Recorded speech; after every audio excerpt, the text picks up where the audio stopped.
အားလုံးသောကြာသာပတိသာသမီကြာသာပတိနေပွားများမင်္ဂလာကျက်တီပေါင်းနဲ့ပြည့်စုံကြပါစေနော်အဲ့တော့1380မှာ9ခုနှစ်အတွင်းမှာကြာသာပတိနေပွားကြာသာပတိသားသမီးတို့ရဲ့တနစ်တာရေပုံရကန်စာတာကိုဒီနေ့ဖတ်ကြားပေးသွားမှာဖြစ်ပါတယ်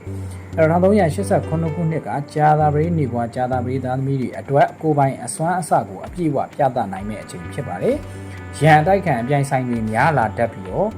မိမိကအသာစီးရမယ့်နှစ်မျိုးလည်းဖြစ်ပါတယ်အိန္ဒိယမိသားစုရေးကိစ္စတွေမှာလည်းထူးခြားတဲ့ဆုံးဖြတ်ချက်တွေကိုမိမိကိုယ်တိုင်မှန်ကန်စွာချမှတ်နိုင်မယ့်နှစ်တစ်ခုလို့ဆိုလို့ရပါတယ်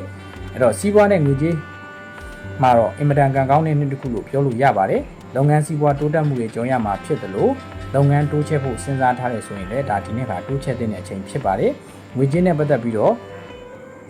ကံကောင်းမှုငွေအစုလိုက်ပြုံလိုက်ဝင်ချင်းဆိုတဲ့စတဲ့ကံတွေလည်းဒါအင်မတန်မြင့်မားတဲ့နှစ်တစ်ခုလို့ပြောလို့ရပါတယ်အဲ့တော့ဝန်ထမ်းလုပ်ကိုင်နေတဲ့ဂျာသာပရိနေဘွားတွေအဖို့တော့လုပ်ငန်းအဟောင်းရပ်တန့်ပြီးတော့လုပ်ငန်းအသစ်ကျုံတာလုပ်ငန်းနဲ့ပတ်သက်တဲ့အပြောင်းလဲအဖြစ်ဖို့ရာခိုင်နှုန်းအများဆုံးနေဘွားတွေလို့ပြောလို့ရပါတယ်လုပ်ငန်းခွင်မှာအထက်လူကြီးနဲ့သဘောထားမတိုက်ဆိုင်တာသဘောထားကွဲလွဲတာအဆင်မပြေမှုလေးတွေတော့ဒါရှိနေတတ်ပါတယ်အဲ့တော့နောက်တစ်ခုကတော့မေတ္တာရေးပါမေတ္တာရေးနဲ့ပတ်သက်ပြီးတော့နှလုံးသားရေးကံအားတာနေတဲ့အချိန်ဖြစ်ပါတယ်မှန်ကန်တဲ့ဆုံးဖြတ်ချက်တွေကိုချမှတ်နိုင်ပါမယ်ဒါစင်ကယ်သမားတွေအဖို့လည်းဒါချစ်သူအသစ်ရတတ်တဲ့နှစ်တစ်ခုလို့ပြောလို့ရပါတယ်အိမ်အောင်ရေးပေါ့နောက်တစ်ခုเนาะအိမ်အောင်ရေးမှာတော့အိမ်အောင်ဘက်နဲ့အတူခက်ခဲတွေကို